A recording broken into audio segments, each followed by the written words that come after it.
Three steel giants. Three answers to one of the greatest threats of the 20th century. I love this sound. The colossal KV-2, the revolutionary T-34, and finally the IS-2, heavily armed and feared by the Wehrmacht. The 600 horsepower diesel engine provided a top speed of 37 km per hour. And now sit back and enjoy the build. Built to counter the Tiger, the IS-2 combined thick frontal armor up to 120 mm with sloped design. It could take a direct hit from an 88 mm shell, a rare feat in World War II. Despite weighing over 46 tons, the IS-2 remained mobile. The 600 horsepower diesel engine provided a top speed of 37 km per hour, slow but powerful. The 122 mm D-25T, originally an artillery gun, now mounted in a tank. One shot was often enough. A direct hit could obliterate Tigers, Panthers or bunkers. Reload time was slow, but the psychological impact was massive.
The KV-2's hull was based on the KV-1 but reinforced. 75 mm of frontal armor, nearly impenetrable at the time. Wide tracks, designed for muddy terrain and deep snow.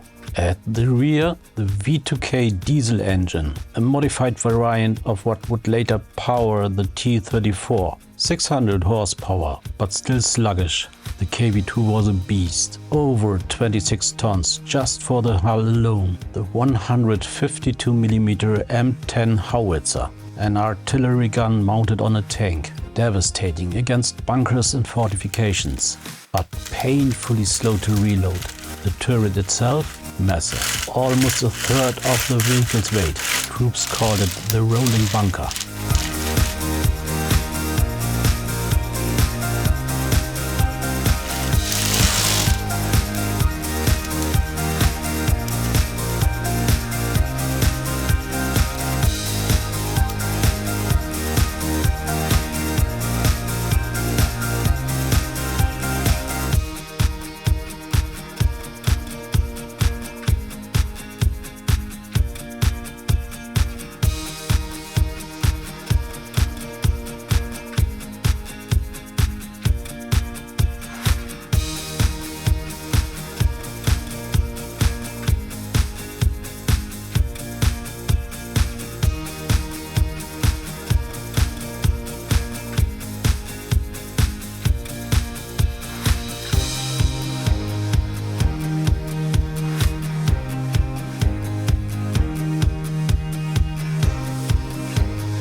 sloped armor, angled plates that dramatically improved protection. The 45mm frontal armor acted like over 70mm in practice. Simple, efficient, and easy to mass produce. The workhorse of the Red Army, the 500 horsepower diesel engine, rugged, cold resistant and reliable. The T-34 could keep moving where others got stuck through snow, mud and chaos. The 76.5mm F-34 cannon, a high-velocity gun capable of knocking out early German tanks with ease. The turret, however, was cramped. Only 2 crew inside, meaning the commander had to aim and fire as well, reducing combat efficiency.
3 tanks, 3 stories, 1 legacy. Engineering meets history, and behind every plate of armor lies a chapter of human struggle.